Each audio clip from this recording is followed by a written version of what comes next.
Welcome back to the Yoga Sciences podcast and YouTube channel. I'm your host, Pan. We have Bonni-Lynn Sandler here with us today. This is our second interview. Last time we talked about she was on. She's a yoga instructor, yoga therapist, Reiki master. She also does Bodywork. The first episode, the first part of this interview, we talked about the differences, and she mentioned that she has 5 kids and how she's basically just working around that, raising her children. And now then we talked about the quarantine, how she has to pivot. She's owns a yoga studio and how she's basically have to do teaching yoga online. So that was the first part of the interview. So this time we're going to talk more about specifically in terms of how she's dealing with her family life, with her children. Her children are grown up now, but how, like, during the process of her going to school to get those certifications and also make a living and having that balance with her family. And then we're going to jump into how the situation is looking like for studio owners. Quarantine, this lockdown going to be over, and is everything going to go back to normal in terms of people accessing the yoga studios like they used to, or is going to be restricted, things like that. And then we're going to talk about the current events of what's going on with the racism going on and the prejudice, the whole riot and everything else that's going on with that. So we'll start with welcoming you. Thank you again for being here with us today. Thank you. It's lovely to see you again. Yeah, so we're going to jump right into it. In terms of my first question is, we stopped at that we talked about last time. You have 5 kids and how you're doing with work and help getting them through school and providing them for them, and also of course for yourself and for your business. Yeah, I think that's about where we left off. So I have 3 kids that are my kids, and then 2 that are stepchildren. And when I started, so maybe go back a little, I was in a very abusive relationship. My ex was not a kind person. So when I found yoga, that's how I broke free. And then it became my passion. I don't know if I did have an injury, and so then yoga became my world, and Eastern medicine. So the 3 kids, the abuse, of course, affected them in different ways. My youngest daughter's in recovery. Yes, so trauma is always behind most of what I talk about. And my middle daughter she's doing okay. My son, he's doing good. And then at some point I met my good husband, John, and he's actually the one that told me to, I was trying to, so I'd stopped teaching school, and he's like, I was trying to work for him, and I'm just not a good secretary or admin, if you will. And he's like, Bonnie, maybe you want to go study yoga therapy or whatever, because he didn't know that, massage therapy. So that's kind of where that all springboarded. And so I healed through yoga. And then my kids, they're like, where are you going, Mom, every day? So I decided to do my 200 hour, my 300 hour, and all these other certifications at once, because I did. I was in the studio for, all over, many studios. It was a great place, and I learned to do bodywork there too. And yeah, so it was a lot of time I wasn't with my kids, but they understood. I think they respected me more, to go back into the world instead of staying home, and just letting life do its thing. So I think it helped them in the long run. They've come back to tell me that, so I think it's pretty cool. And I think it was helpful too to help my husband heal from his divorce and become closer to his kids, who I consider my children now too. Oh, thank you for sharing that story. I'm sorry that you were in an abusive relationship. I'm glad that you're with your good husband now, and things worked out great. And your daughter is in recovery, which is awesome. Speaking of trauma and recovering, so what helped in terms of getting you out of that? Well, of course, changing relationship and changing environment helped, but how did the yoga help in that aspect? Well, yoga is, I think I always bring Reiki in there too, you know, giving us our power back, just feeling that third chakra, the power center, and knowing that I was okay within my own body. You know, I had gone to counseling. It wasn't enough for me, you know, and I don't think it's enough for anybody, no offense to the counselors in the world who are often my clients, but we have to move through this. And that really was, that's what did it for me. Starting to move, starting to feel healthier. And there's a connection with the mind and the body, and that's what happened. So yoga really helped me, you know, get stronger and know that it wasn't okay. And I think, again, my kids seeing me doing something other than you know, trying to cover, like I used to sneak my freaking yogurt, frozen yogurt in a bag because I didn't want to hear this other person's stuff. So just for them to see me step into my own power, yoga does that for people. And, you know, it's not just about the asana, the poses, it's the whole package. So yoga does that. And that's probably why, I mean, sometimes I feel like that ultimate divine being, whatever you may call it, has given me this, it's hard to say it exactly right, but, you know, I've been through a lot of stuff. And it's often that I can say, hey, I do understand where you're coming from, because from my lens, this has happened. Or to my daughter, who's been an inspiration for me through her process of healing. So it's kind of interesting when I talk about trauma. It's like, yeah, I've been there, not exactly there, but I've been there, so I can, and it helps a lot of people. They're like, oh, okay, well, you're not, you know, you've been through this stuff, so they like that. Yeah, I don't tell them my whole story, but just enough so that they know that it worked for me, and then they get real interested in letting it work for them. Mm-hmm. So you've experienced it, so it's easier for you to explain how, for somebody who isn't ready to step out, to say something, to search for help or ask for help or seek for help, how would you get them to basically acknowledge that and then make that move? And especially with everything that's going on now, it's because of what happened with George Floyd, and a lot of people spoke up and the protest started. But if it wasn't because of something happened to somebody publicly, sometimes people won't step out of the comfort zone, but step out of their willingness to say something. They might just not say something unless something else happens to somebody else. You know what I mean? Yeah, no, I think you're 100% spot on there with the comfort zone. Remember how, you know, in yoga we're in these silly poses and holding these shapes, and we're breathing, and it's just teaching us, what is it? Yoga teaches us to endure that which we can't cure. And then it goes a step further too. If I can cure this, yeah, I think I'm like, well, okay, I've had enough things happen, but, you know, I don't get to pick that. I think a lot of this is about holding space for people. I have clients that come in and they tell me things, a lot of things, that maybe they've never said to anybody before. And if it's about an abusive relationship, or if it's about use of substances, or they've lost loved ones, which seems to be another recurring theme. Anyway, you know, so they'll tell me, and then they don't always come right back, because it's actually kind of humiliating or embarrassing to let that stuff out. But then they get inspired, you know, and I'm not the only one that's come out of these things or had this stuff happen, but the inspiration, so they'll go home and they'll let it roll around in their mind. And, you know, I'm very available to people too. So when it's their moment to step into their power, they know they can come back, and I'm there. You know, I don't see people for a long time. You know, it might be 12 sessions or so. It could be 2, and that's all they need. That's in the private side of it. So I think holding space for people and sending love and light is a big thing. You know, compassion. Why can't people just be nice? Yeah, totally. I agree with you. And especially like when sharing story is important, is because then they can relate to you and say, oh, okay, I feel comfortable sharing something like that with that person. It's because that person can relate to me. And also once they start sharing, and as you're trying to like basically listen, and the questions that you ask can actually help them heal in a way that they didn't realize that they could do without hearing it from an outside perspective. Right. Yeah. It's scary, you know.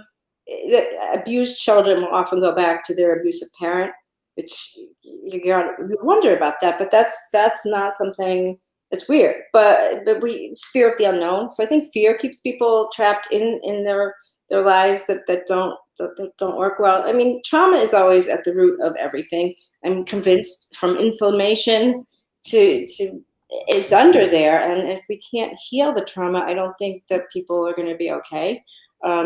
So healing the trauma is really important. People, sometimes it's this little bit of me that's like, and I don't give them my whole story because it's not my, I'm not paying, people aren't paying me to come and hear my shit, it's just that little bit that I understand, because sometimes yoga teachers, yoga professionals, holistic practitioners, people think we're perfect. I always use the example of the skinny little yoga teacher who, is 15 or whatever, well, maybe not 15, 25, whatever. And there's nothing wrong with that either, but it can be off-putting to some folks. So, being real is important. And that's kind of what my business is about. It's like, we're real and it's okay. There's sometimes when I'm like, oh, gee, I'm out on a limb here. My daughter was a heroin addict. Is the world going to judge me? Well, if they do, I'm okay with that, because they don't understand. They don't get it, and they don't have to love me, and they don't need to understand. But I wish they would take the time to understand not just that, but other things, so that we could all the country could come together. People could be one, instead of this like, well, she's in the abusive category, and this is the addiction category, and this is whatever category. We're all one. We really are, even though we may look or sound or feel different. That's so true. And yeah, we are one, and everybody's way of healing is different. So like, how your daughter is doing now? She's doing great, thanks. She's coming up on 2 years of sobriety. And yeah, and I'm not taking credit for that. I do know that I mean, with addiction, this it's a tricky one. It's the only disease where you have to not fully turn away, because it's a disease of disconnection. So to say, hey, get out, I never want to see you again, is not a good thing. But you don't want to give people money for drugs, because that's enabling. So it's a fine line, but she's doing really well. She actually runs a treatment facility now, because she's pretty smart. I always told her she'd make a great adult, and her siblings have to heal as well. I have one of our sons is transgender. So, I mean, it's just that we've got so much has come to me. I feel like that there's a purpose that this has happened, so that I can understand as best I can, being me, and just that space holding is an amazing thing. It's a fine line. Again, like, you can't jump in unless somebody wants help and is ready to do what they want to do. But if you can look at somebody and they tell you their story, and it's like, and I still love you. I still love you. I unconditionally love you. It's like, wow. And people will fight in a way to get me to not love them anymore. If that's what they've learned, that's their story. It's interesting. It's like, unless you do something heinous, which I haven't had a client do yet, like the bar is something like, I don't even want to give examples, but things that we just can't understand on any level. Yeah, that's so true. And thank you for sharing all this. As for the healing process, were you able to do yoga or yoga therapy or Reiki along the way? With my daughter, or just with any of your kids, like, did they practice? Yeah, actually, my son, who had the transition, came over the night before, and we did Reiki together, and some body work, and after, and I think it helped. I mean, it brought us closer. I mean, I'm like a stepmother, but I don't see the division. It does help. It absolutely does. And I think sometimes I'm wondering if it's like people just believe it's going to help, but just calling on this divine force to help. And I really can't stress enough in counseling and psychology, it's like world therapeutic relationship is always number one.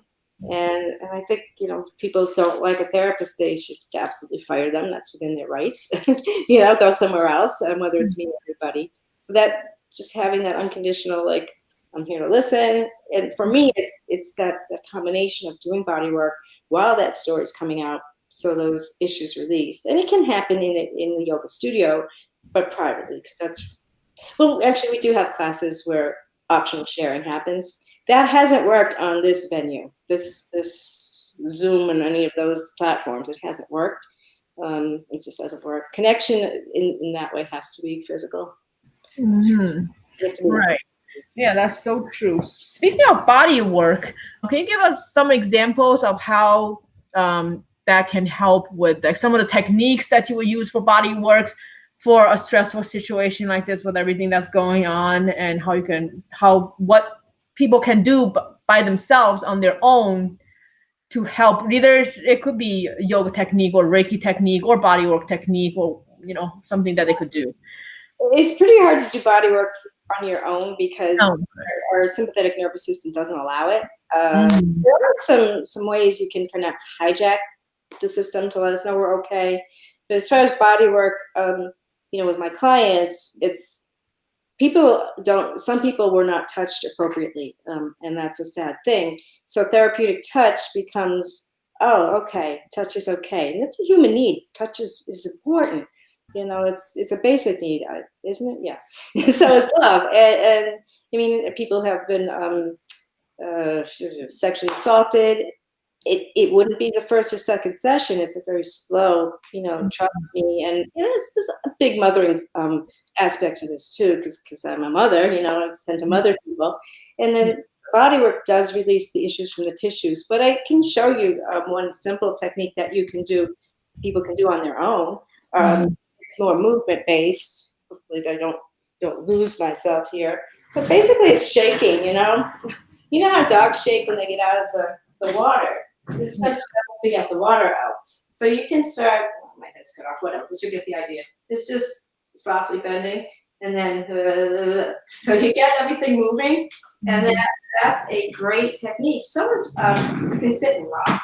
I'm sure, why do we rock babies, I'm sure at some point you have a son, correct? You've rocked him, so you can rock yourself. These are ways just to kind of tap into the amygdala, the part of the brain that holds the trauma, and self-soothe is a good way to put it. Interesting. Rocking. Didn't even think of that. That's a good point too. So when I was doing that shaking, I didn't get a good shake going on, but this is funny, but it's true. The breast fascia is detoxified through this. So shake those girls up. True thing, Shaking. I don't know. I just thought of this question as for shaking. So if somebody's traumatized, been abused before because of shaking, so if they do that, wouldn't that bring back memories of them experiencing that? That's a good question. So I went right into a quick, shake there, whatever you want to call it. I'm sure it has a better name. But there's a couple of other techniques. But what I use with body work is just gently pushing on the hips, just real gentle, fully clothed. And if they move, then I know that there's trust established. If it's rigid, then I know that it's not time yet. And usually I start with just the head anyway. There's a place here that's very soothing. There's another technique that you can do at home is take your hand to the occipital ridge right here, and then the other hand to your forehead. Inhale, exhale, and just softly tucking the chin. That's soothing to the vagus nerve. So that's another thing that people can do. You have to breathe while you do them too. It helps a lot. I don't think I would shake. So here's a good answer for that too. I'm not shaking somebody. They're in control. So they have power over how long they want to shake. I actually just had a client an hour before this, and I sent her a video of me doing the little shaking thing. I gotta find a better name for that. But anyway, and I asked her to go do that on her own. And then we would start our session. So that's what we did. So she was empowered. Go do this on your own if you want. I can't make you do anything. And she said she did it. I hope she did. But it was demonstrated versus I'm going to shake you or you must do it right now. And I think I needed to leave space for people to do that on their own anyway, because it's kind of weird. But hey, if it works too, there's another way to do it laying down as well. Just have your toes start to rock. Soothing. You're going to go try it later. I know you are. So yeah, I know. In Dawn yoga is like this type of the energy type of yoga where it does involve a lot of shaking too. And speaking of the shaking, so speaking of that shaking, and you are in control of that, maybe the shaking can actually shake away the trauma that they've experienced and just let it out of the body, maybe. Now I'm thinking about it that way. You got it right. Yeah, exactly. Mm-hmm. Shake it off, like the dog. Dogs.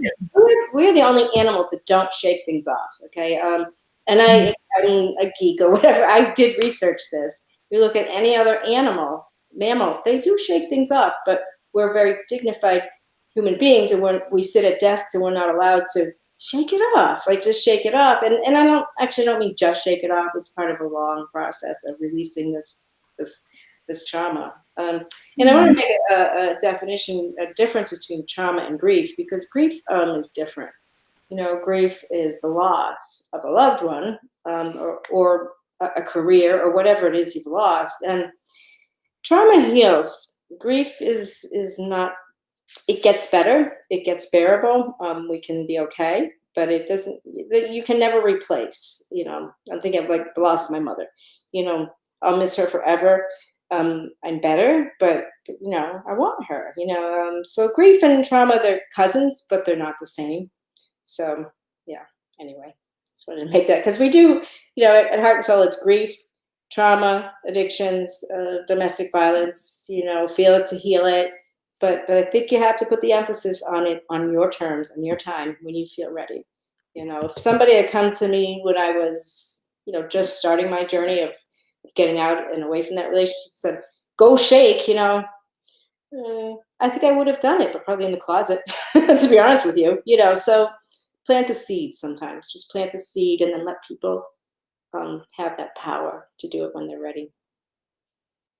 And also it's important to tap into like the subconscious, and how much are you subconsciously, maybe unknowingly, how much are you willing to let go or start moving on? Because maybe you have the blockages, and even though you say you're ready, but deep down inside you're not ready yet to let go. It's fear. So I'm not sure, sometimes you pick things up, and if it resonates, keep it. If it doesn't, don't. But I think there's science, or I think the psychiatry also goes with this, is there's two emotions. One is love and one is fear, and everything else comes under that.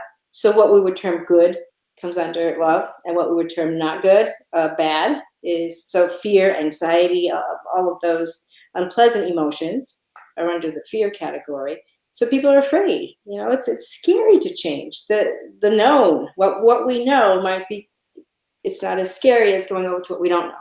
And then love comes, all the things that we term as great things. Mm-hmm. So the farther you get from fear, the more you go towards love. Me too. And the more you go towards fear, the farther away from love you get. So it's weird to know that I mean, it's, fear of the unknown, I'd say. People just don't always want, it's scary to leave. And for a woman who's thinking of leaving an abusive relationship, don't just leave. Make sure you have a safety plan. It's very important that it's done safely. I can't stress that enough. So don't just shake that off.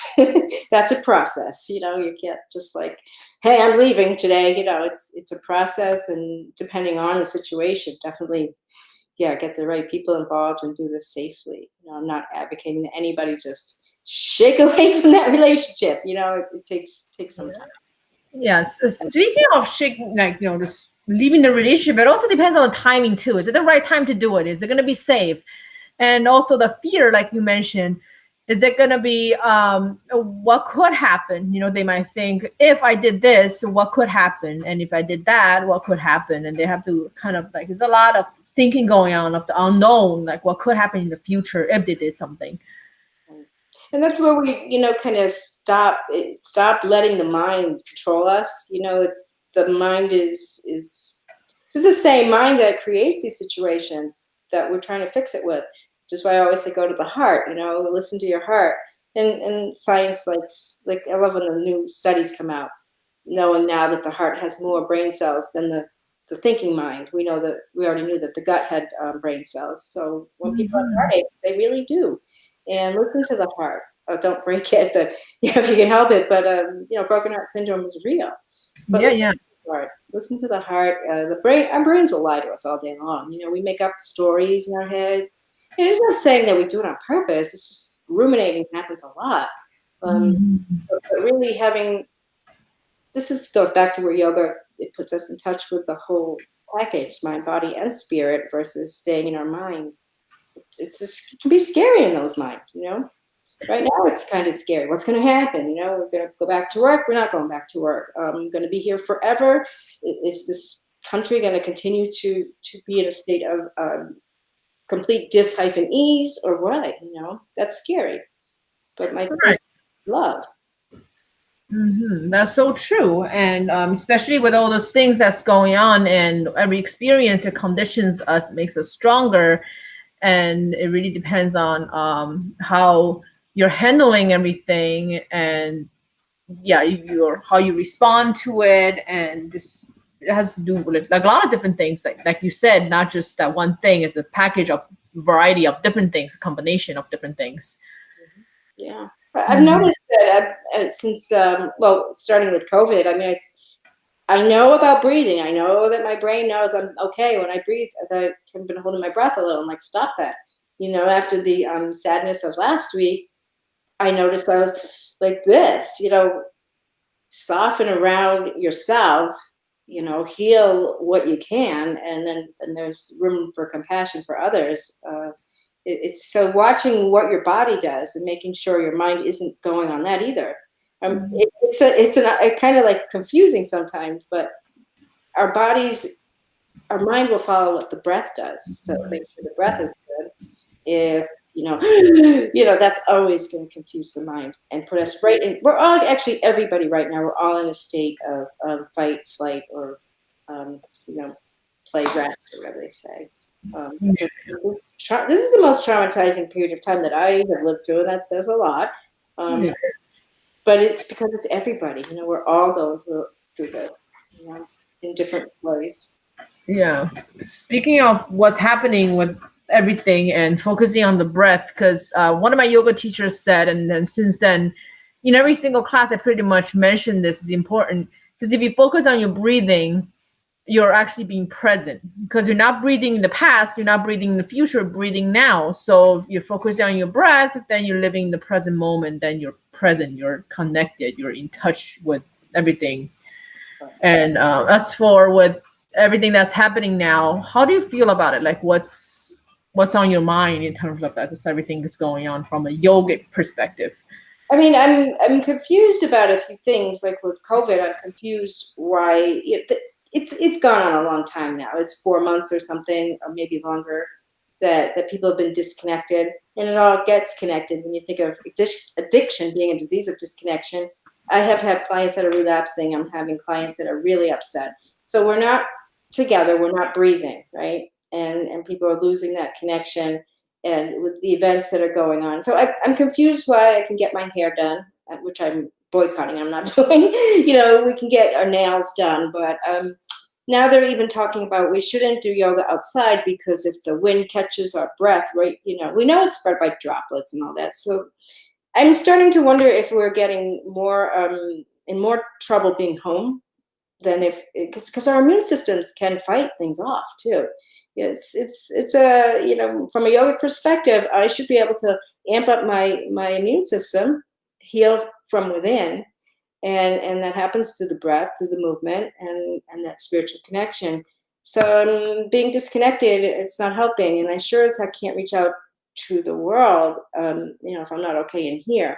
So yeah, it's a complicated answer, but I think that there's so much controversy. Like, so many people haven't even been affected. They're working their job and their lives haven't changed. If there's people like myself where I'm in this room, sure, I go outside for a while, but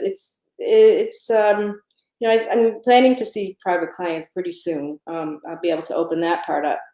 Classes, I'm blessed enough to have a large space, but I still think that getting healthy inside, healing from inside for each individual, it has to kind of be contagious that way. Maybe the wrong word, but you know what I mean. Otherwise, we're just all spinning in circles at home. Doesn't make sense to me. That's so true. We really, a lot of people are not going out, and because of the killing and the protest and everybody rioting, and just a lot of things. Everybody's going out to do that now. Do you think this whole quarantine, the lockdown, people are staying home for too long, have escalated the whole scenario? I mean, as bad as it is, it's pretty bad. But do you think that would have escalated it in terms of how people reacted, or more than if it didn't happen? That's a great question and an interesting one. And I've thought about it, of course. I think sure. I don't want to take away from the tragedy of George, or anybody else that's been brutalized or treated unfairly at all. I mean, that's the holding space for somebody, and prayer, whatever prayer means for you, and sending so much love to family, to people around, and um, protesting is a great thing to do. Peaceful protest. We are in America, we're allowed to do that. But then, yeah, the duality, which is a big part of yoga also, but the duality of we're supposed to be home, and here we are protesting, and I hope nobody gets sick, but I think that will answer some questions for us. Will there be a spike, as they call it, or not? And absolutely, I think people have been getting cabin fever. This protesting needed to happen.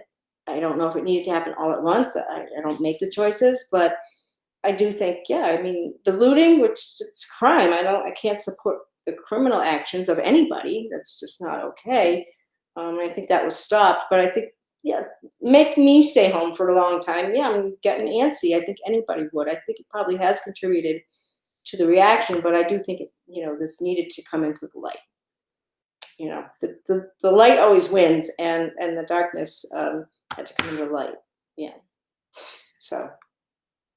Yeah, that's a great saying. And yeah, for especially mentally, when you're being home for too long, you don't want to get out. And now is a perfect time to do that. And that kind of escalate people's emotions even more, kind of add basically add oil to the fire even more. Yeah, I think so. I think there was a lot more came into it, and I don't want to see this turn into something else either. And it sure has. I mean, it's become a political virus, like something I've never seen. It's frightening to think that the military is involved. Because this is our country, we're supposed to be united, and so yeah, I'm hoping that people can just recognize each other. And again, I can't say that I know exactly what somebody's been through till I've walked in their shoes, but I can do my best to create that safe container for somebody and listen. And if people are heard, I believe that they're okay. We're not the ones, you or I, that are going to be in a position to judge, but so we're probably good at holding space, and sending love. But maybe, I always say this at the end of a yoga class. I use the Loka Samasta Sukhino Bhavantu. Sanskrit means may all beings everywhere be happy, be kind, free from future pain and suffering.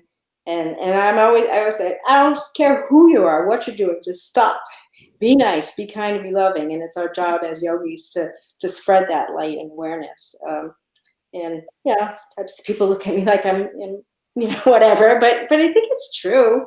If we could, that seemingly so simple. Just please be kind, please be loving, and stop pain and suffering for everybody, everywhere. And I'm an eternal optimist, I guess. I like the happy endings, but how is that so difficult? Yeah, I totally agree with you. It's really, we have a lot to work on, and us just in general. And yeah, I totally agree with you. And so, what are some ways that you would recommend for people to do that could improve like the situation that's going on now? Well, there's I think my inbox is full of things that I should do, and I'm speaking to different people have sent me lists too, because I have a lot of friends that are upset, and some clients, of course, and colleagues even. Everybody's upset right now, from one way or another. bring it down. First of all, take the breath, and you know, don't ever tell somebody you know how they feel. I know how I felt when I was in this position. How do you feel? You know, oh, don't tell somebody's story for them. You know, going back to the abuse or the addiction, I know from my lens what I felt and how I is that, and maybe asking people, so how do you feel about that? Or is there something I can do to help? Mm-hmm. And yeah, people are not taking much time. I've been getting a lot of ideas and things. Yes, you can do this. You know, there's been a lot of fundraising classes for people. For I don't know. It's the difference. So not everybody that's Black is African American. Not all Black people are from Africa. That's not their heritage. So you know, we say both for that reason. But there's been a lot of fundraising classes to help. I think awareness. I think I've always said this about just about everything. It's like education. Starting young, educate people, give them coping skills, and have awareness of just, you know, not everybody's brought up in a home where they learn how to be nice. It's, you know, they've watched their parents and they see that their parents get what they need sometimes by being a certain way, you know. I mean, my kids saw, you know, my ex get what he needed, and thank goodness they were able to see, you know, that there was another way. And again, that light wins, and love usually wins, you know, and we want love to win. Just blanket people in love. And if anybody's ever yelled in my face from a certain period on, if you say nothing, that gets them very upset, you know. But if you can, you know, be on somebody's side and just listen, I think listening is a big deal. I think we just listen to people and tell them, we hear you, you know, I hear you, and how can I help you? Those are some ways that I deal with it, whatever it is, really. You know? Right. I love that. Yeah, definitely listening, active listening, and just pause and give the person to let them get a chance to respond and share their feelings and be there for them. Yeah. Right. Yeah. This is something that it's like, don't walk in front of me, don't walk behind me, or whatever it is, just walk beside me, you know. Mm-hmm. If that's what somebody desires. It's very difficult because, you know, when I taught special education, I didn't want to read anybody's folder, their file that came with them. I want to meet people where they're at. I want to meet them. But there are certain people they're like types in a way. But I try to be very careful. I want to hear somebody's story, and it may or may not fit into that type, you know. So really, letting people be who they are, letting them. I mean, just being quiet if you don't like who they are, as long as it's no harm. I think isn't that where the division comes, you know. Do no harm is a hisma. It's our yoga. That's our number one rule, and isn't like that for doctors too? Like, just don't do harm. We do our best. I'm always worried about being politically correct. I mean, well, not always, but you know, I just think that if we come from a place of love in our heart, the intention is there. How can that be bad? How can there be harm done? So if I say the wrong thing, I say the wrong word. Once that is established that I actually it's from love, usually it's okay. I don't cause any harm, and I'm sure you don't either. It's not next. Yeah. I love it. So thank you so much for sharing all this with us and your advice, your tips, very helpful. So you mentioned there's some fundraising stuff. I know in the first part of the episode, you already shared with us your social media accounts, your website, and how they can reach you. So if you could share again on this one. Sure. And, you know, and if I'm not, we have a psychologist on our team, counselors, and other people. So if I'm not the one that can help somebody, we, you know, pick the person that works best for you. It's HeartnSoulYoga.net. It's not, there's no and, it's HeartnSoulYoga.net, and it's 413-377-8888. People can call or text me.